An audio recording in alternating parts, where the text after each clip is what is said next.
So, I have made many a video where I have mentioned this topic, but I have not gone into great amounts of details into defending said conclusion. So in today's video, I shall be doing just that. I'm going to be going down the list of all these different reasons I am pretty sure that all of our relationships, I wouldn't say all, but a lot of our relationships in our Western society have transformed themselves into a gigantic validation machine. So what do I mean by a validation machine? I basically mean it is a metric in which you are using another person to validate you and tell you that you're special or that you're worthy or prove that you have some degree of value to the greater society. So you're using this person as a proof of concept to say, hey, look, I matter, or hey, look, I mean something, or hey, look, I'm special. Look at me, I'm special because I have this individual here. Now, this validation machine is something that is not at all exclusive to, say, females. In fact, males do it as well.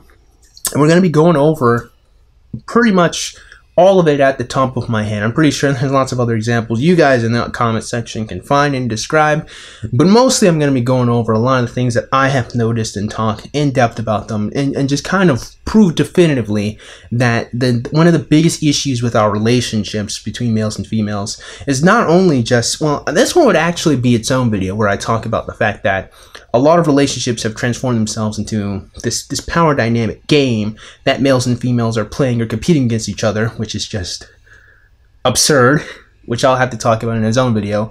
But again, also because people are using other individuals, again, for their own ego and for their own sake, rather than them actually performing or doing more for the other person, right? Because, excuse me, I remember back when I was in college, my professor said something, he was my acting professor, and he said something both for acting and I guess for relationships that stuck with me for all these years, and it goes that if two people are always trying to love the other person more than that person loves them, and they're just going back and forth, they'll never have a problem. And so, of course, in the application in acting of if I'm always giving you a good stimuli or a good response and you're always trying to one-up me, we're going back and forth trying to do the best that we can. Same thing for our relationships. If I'm always doing the best that I can for you and you're always doing the best that you can for me, and we're always trying to one-up each other, where would the issue lie? Of course, life is far more complex than that, but the point being, and here's something that's really important, and that is love is a selfless emotion, not a selfish one. And as we go through the video, you guys will be seeing what I mean when I say a lot of people are not utilizing love in any selfless way of which for the sake of the other person, but they're using love more as a way to say, I really, really like this, or this really, really makes me feel good about myself. A very selfish and self-indulgent kind of way. So the way a lot of relationships, or the way a lot of males even court women, just in its nature is this. I don't need to say much more. What is a lot of courtship for males and females, right? You either exist as an already attractive individual, and thus you don't really have to do anything except tell a woman what she wants to hear for a long enough period of time to not alert her senses, and even if you do, sometimes she just doesn't even care because you're just so attractive. Or conversely, you are not what she wants, and so you try to make her like you by courting her and doing lots of different things to show that you have some degree of value to her, or you're trying to make her feel good about herself in your presence. I think ER has put this best, and he wasn't really even trying to. It was actually just kind of a joke in his review of Legend of Korra, but I always have found it to be rather potent. It really hits the nail on the head. He says this right here. And swoops in for the kill with, "You're the smartest, funniest, toughest, buffest, talentedest, incrediblest girl in the world." You really feel that way about me? Remember kids, if you can't get a girl to like you, get her to like herself while in your presence. The girl will always desire to love herself. And that is exactly how lots of young men try to court women or try to get women to like them back, by making the woman like herself in his presence. I recently made, I don't even know if I can call it a mistake because you learn so much. I recently watched The Bachelorette season 16, And all of these dudes, I might have to just go in and just talk about that in general, right? All of these dudes spent the entire time, both around Claire and Tayshia, just saying a whole bunch of sweet nothings to them and just blowing smoke right up their butts just the entire time. Now, maybe, I was going to say maybe the editing just made it so that the most of the conversations we always saw was just these guys saying all of this smoke and all these compliments, all this, she's so wonderful, she's so amazing, she's the best, she's a whole bunch of validation. But I don't think that can be the case, because the moment a male decided to actually do what everyone should do when you see someone doing something wrong, which is call the woman out and try to correct their behavior, it was bad. So it was Yosef. And I'm pretty sure you guys have seen these memes before, or maybe you've seen this clip before. I know lots of people have reviewed it. But Yosef calls Claire out for some nonsense she was doing. And it did not turn out very well for him. I'll just give you a little snippet. At the group date that occurred yesterday, and there's naked guys, you know, doing or playing dodgeball together. It's so humiliating and degrading, and I don't see how that really translates into finding a husband, like who's willing to strip down butt naked and play dodgeball. It seems very silly and very immature. And I feel like a lot of these guys, they're appeasing you. If I had been on that date, I sure as hell wouldn't have crossed that line. Not in a million years would I be caught dead doing that. All right? Like, if my daughter saw me doing that, if my family saw me doing that, like, think of the thought that they would have. What sounded crazy? What about me saying that I want guys who are here for me and not trying to bro out with each other and want to get to know me? I'm looking for a husband. I'm looking for someone to love me. I'm looking for someone. I've listened to you this entire time. No, stop. Do not stop me. I've listened to you this entire time. Like, seriously, I asked you. I've listened to you for the last 20 minutes. And I'm not done yet. I asked you. You know what? You are done. Let me tell you something. The way you're talking to me right now, never in a million years. Claire. Listen to me. Claire. Listen to me. No. Never in a million years did I ever think I would have to utter these words again. Do not ever talk to me like that. I never thought I'd ever have to tell any man that I would never want them being the father of my child, and I stand by that. I would never want my children having a father like you. Get out of here. So that's just our little snippet. I'll have to go into detail some other time. But my point being is that when Yosef does not get on track with the validation machine of constantly telling Claire she's the best thing ever, and instead chastises her and tells her that she needs to improve herself, he gets sent home.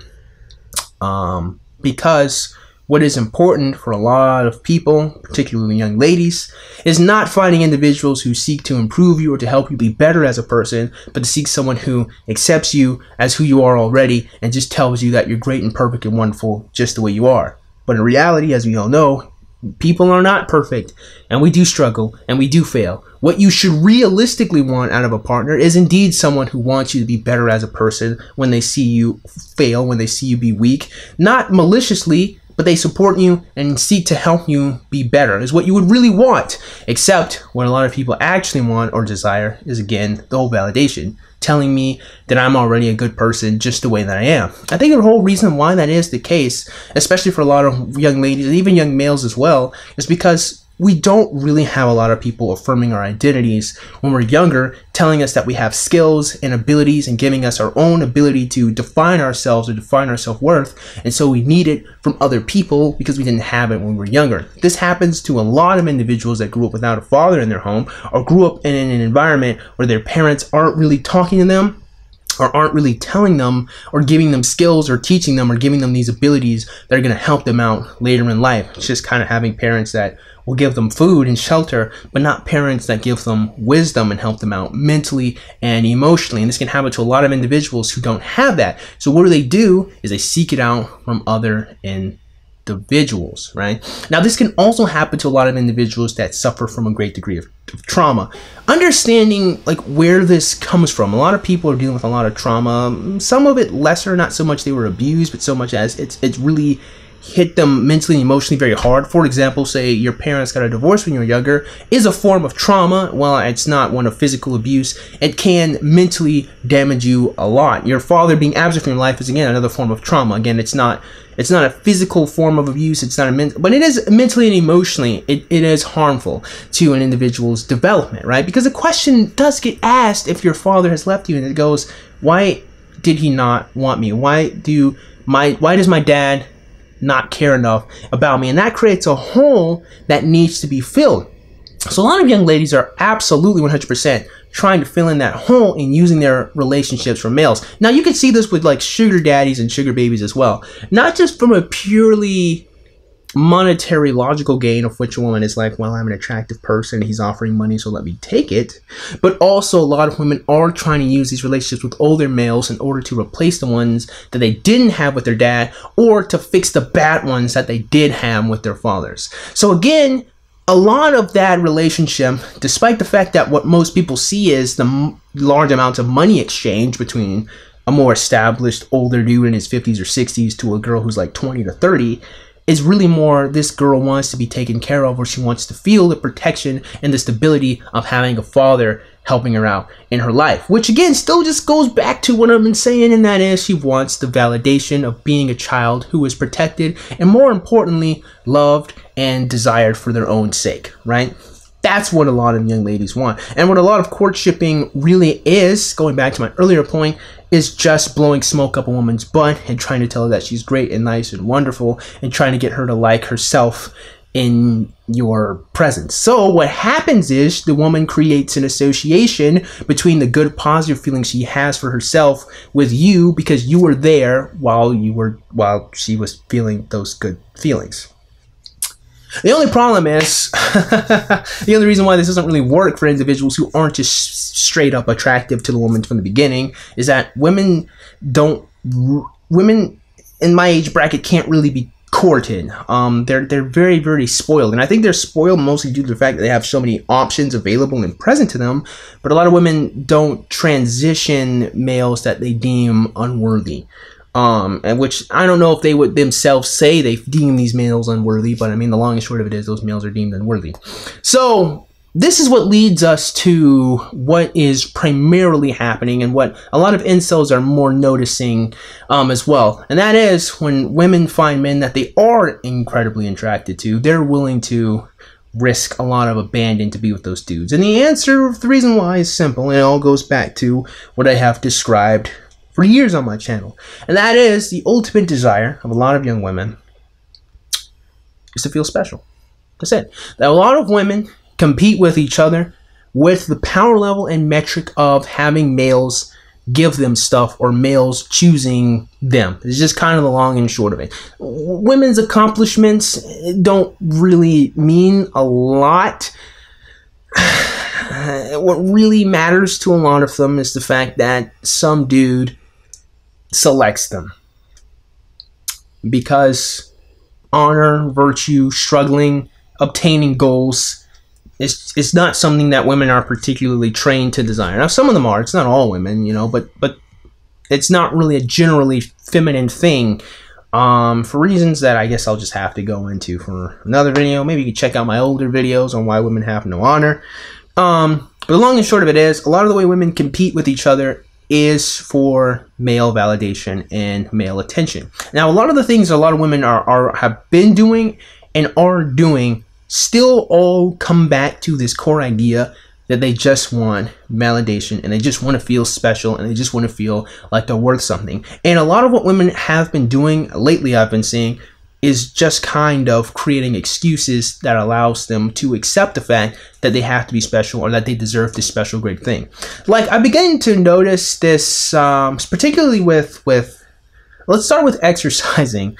One thing that I've noticed a lot when I hear a lot of women who go into exercising is they always say they want to do that takes care of themselves, because she herself also takes care of herself. And it's an interesting thing to me that the only way of which one you could consider to be taking care of yourself is actually trying to obtain what is an unrealistic expectation for the male body. Having a low amount of body fat, regardless of male or female, is an unrealistic expectation that actually doesn't really do anything for you but makes you look aesthetically pleasing, because in all reality there's a lot of strength that is actually just developed from just moving around regularly and just using your muscles regularly. In fact, if you have a high demanding physical job, you don't ever really need to work out a day in your life, because that will be enough for you. Your body will always adapt to be as strong as it needs to be. So a lot of women who go to the gyms are honestly just looking for attractive males and just male validation, and just an excuse to say they deserve to be with someone good, or they put in all this effort of being an attractive woman or a physically fit woman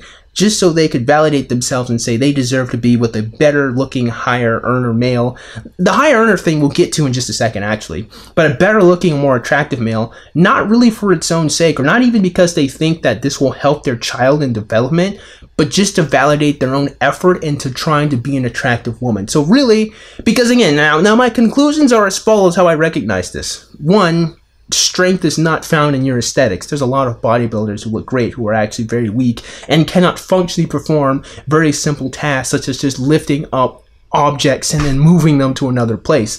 Depending on how you train specifically, you're training in a specific set of motions rather than training in a general area or a natural way of which your body moves in order to be functional in your strength, and like increasing your flexibility, moving into tight spaces, or just again pushing objects from one area to another, or lifting stuff. See, a lot of exercises, what they do is they take a muscle group and they target and they focus it and they strengthen it in that one area rather than in the general train of motion that's going to help you like actually move functionally. So what this type of training does is that because the muscle group is so focused on the exercise, or the strength required is so focused in the area, it causes your body obviously to want to reinforce it and strengthen it and make it bigger. However, because it's only trained in one specific function, which is either moving up or just lifting up here, it doesn't actually translate to a more natural movement, or you're actually doing something that requires static strength or holding something or pushing it. You're only just stuck just being good at lifting things up or just curling your biceps. But that's not how your muscles work. Your muscles work together. Now, as I have made this gigantic explanation, how many people can honestly say that they know that? Particularly women. They can't.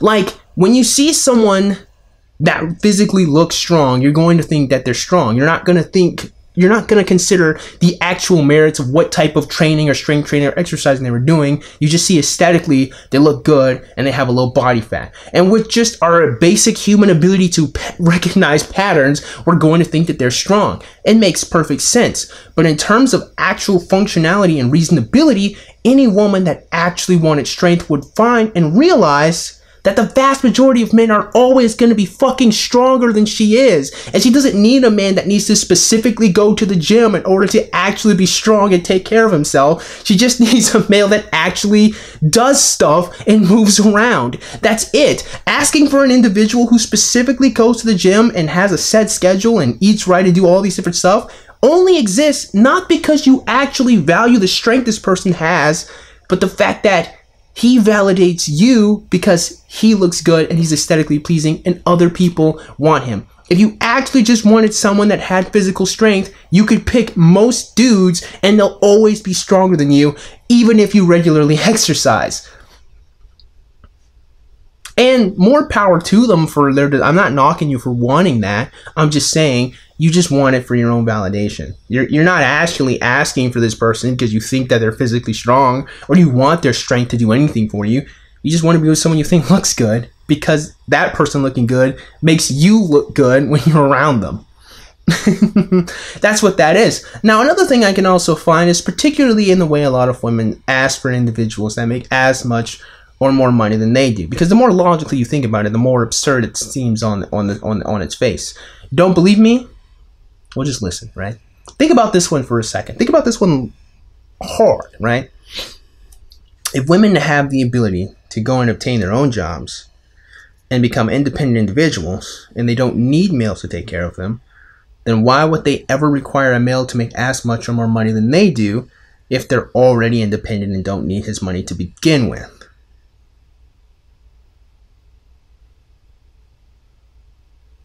Wait. If they already If they already are independent, then they wouldn't need men's money. But they only date men that have the same amount of money as they do. But what difference would it make?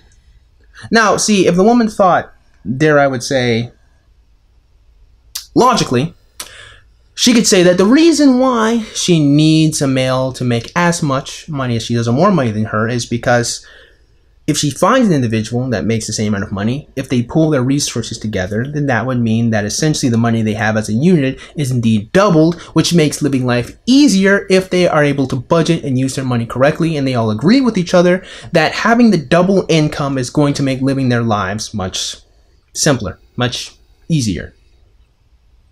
Except we know that usually women actually are not thinking so logically as to pool their resources together, but they still are trying to pick men to take care of them. Now, chalk that up to hypergamy as much as you want. It might be a simple catch-all explanation, but I like to think a little bit more critically here and say that I'm not sure that this has much of anything to do with women's hypergamy of trying to be taken care of as a male. But again, all kind of sticks back to their desire for validation and to feel good about themselves, because again, there's nothing logical about asking for an individual to come take care of you. You can already take care of yourself, unless you're just fucking lazy. That's just kind of the longest. You're just lazy. But more importantly than that, I've noticed that a lot of women actually go into higher paid positioning jobs just so they could find men that are actually high earners, and then they can marry them. This actually happens with a lot of female lawyers. It's not all of them, but a lot of women that go into law school just so they could find husbands who are in law school and then just live off him, just get married to those individuals. I've seen a couple of studies. I wish maybe I could look and find some, but a lot of women do not return into the workplace if their husband's already a high earner, and it's obvious. Now, again, is this something that you would find to be conditioned or something natural in women? I don't know. I'd have to think a little more about that to come to said conclusions. However, the long and short of it is, a lot of women are obtaining a lot of jobs or going to college specifically just to find men who are able to make money so they can just live off of him. Which begs the question, why exactly do women need so much independence or so much ability to become independent if they're just not going to be independent, or if they're just going to ask for males to make the same amount of money? Again, I'd have to say that it's not something that they're thinking of in any logical point of view that makes any degree of sense, because there is, a logical explanation. The logical explanation is, they want a stable environment of which to raise their children.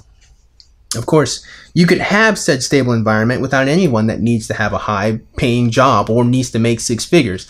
Again, those women are asking for males that make so much money or make six figures or makes as much money as they do, again, to validate them, because they don't want to look like they're the ones having to take care of somebody else. It makes them look like a scrub, or to be seen with a so-called scrub makes them look bad. And that's really what that is, because in all reality, if you just wanted a good, virtuous individual who treated you well, he wouldn't need to make as much money as you do if you can already be independent and take care of yourself. Now, of course, the excuse a lot of young ladies say will always is that they want an individual that has ambition, that has drive, that can accomplish his goals. Well, I ask, what if his ambition and drive is to be the best accountant he could possibly be?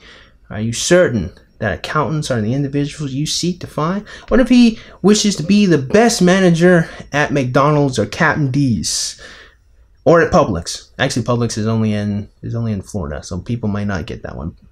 Walmart or Kroger's. What if he wants to be a manager at a supermarket?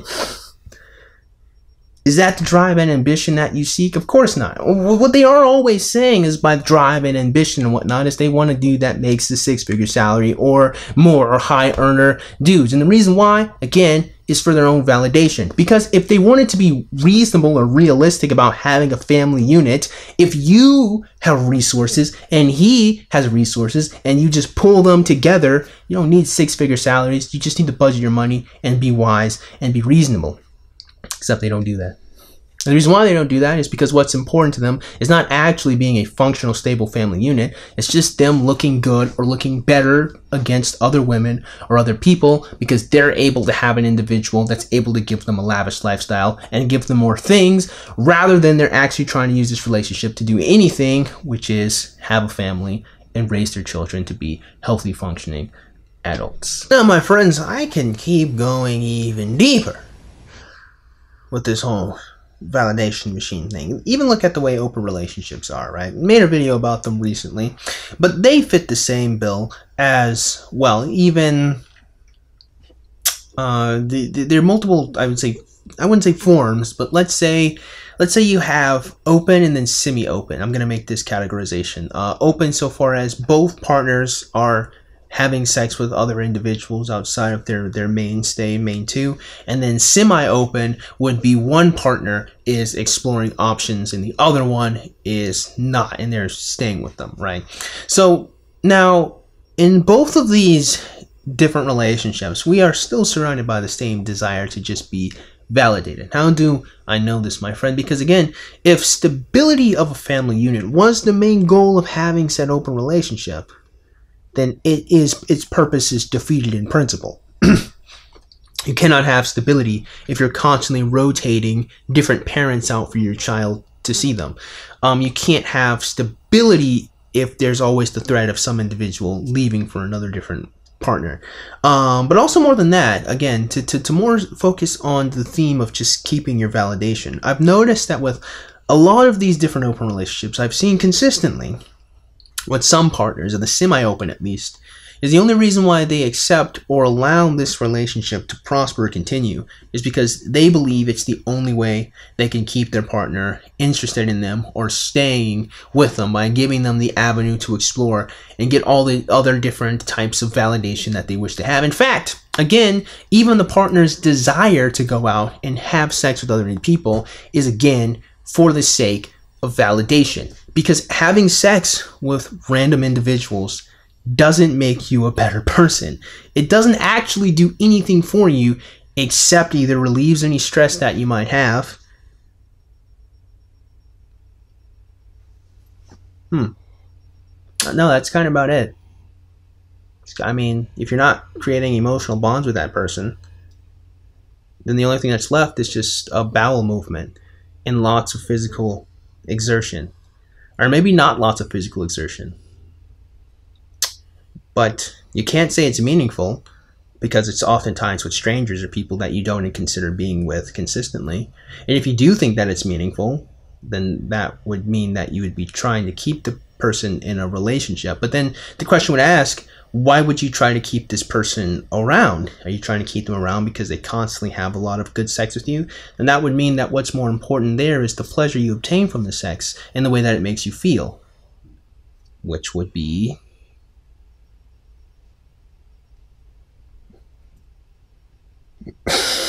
do I have to say it? It's in the bloody title of the video.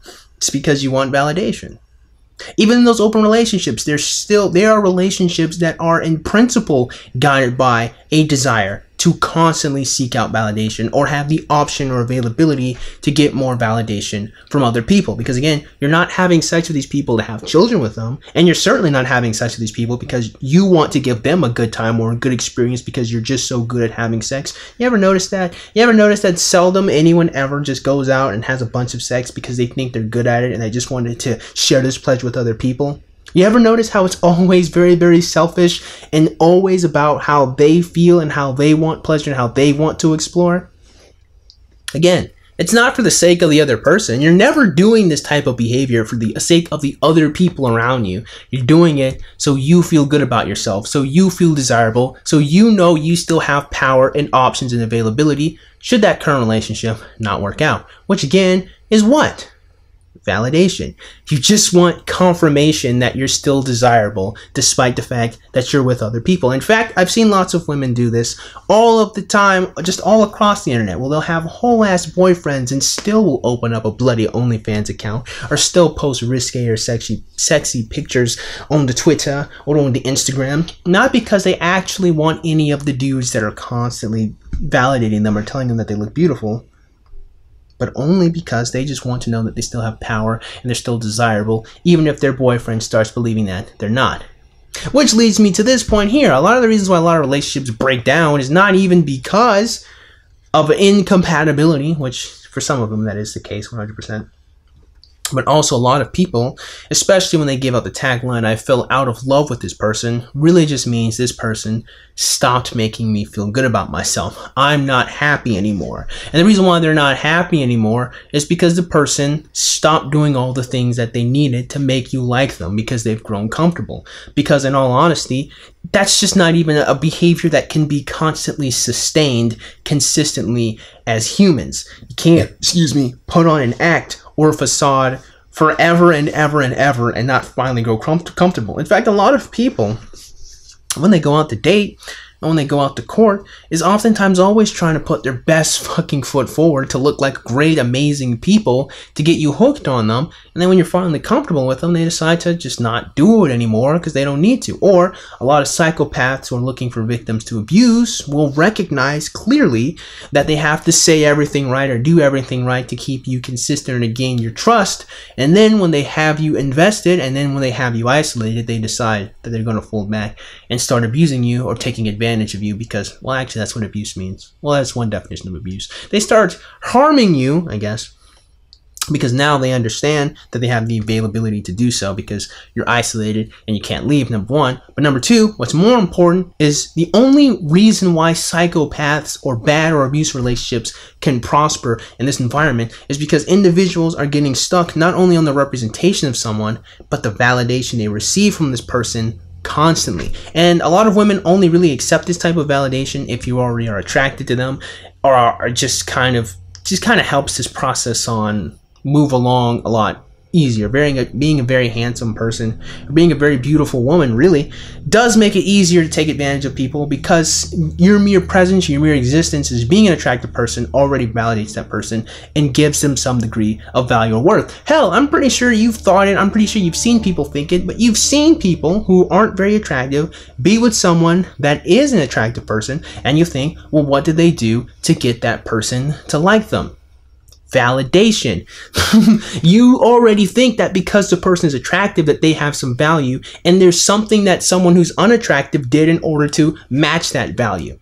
That's what that is. That's all what that is. And that's what a lot of these relationships are. When in all actuality, what probably should be reasonable is someone attractive being with someone you don't think is attractive might realistically be he'll probably is an actually great human being to be around. Could be that. Could be that she sees potential in his ability to be a father. Could be that. Could be lots of different factors. You wouldn't know.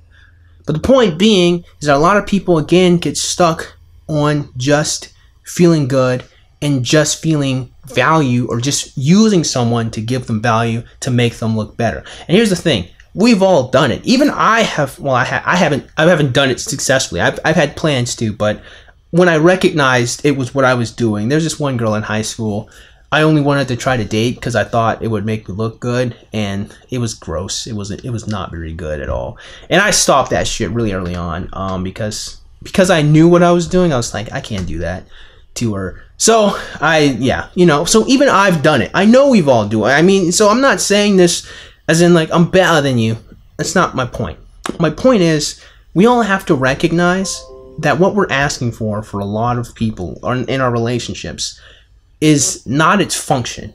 And the purpose of being in a relationship should be to have a family. And that encapsulates a lot of things. It's a catch-all. I'm not just saying, you just be a broodmare and you just pump out babies. Like, raising a child involves teaching them. Okay, so you have to be patient. You have to be smart to some degree. You have to have some wisdom. You may not have to be the smartest person, but you have to have some wisdom, right? There's lots of things that go into molding another person. There's a lot of skills and abilities needed. So when I say make a family, don't misunderstand me. I'm not just saying that you just put your dick in someone and then squirt and then just be like, okay, I'm done. No, I'm saying there's lots of skills and there's lots that goes to it as far as being a mother and being a father.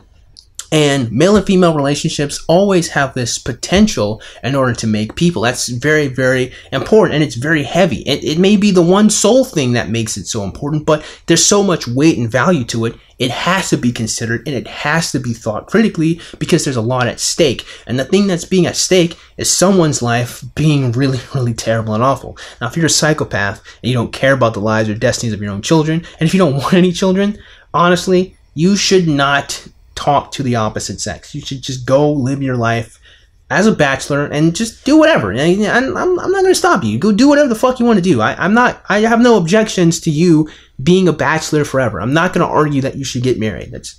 If you don't want a family, you don't need to talk to women. You don't need to talk to men. Don't do it. I'm telling you not to.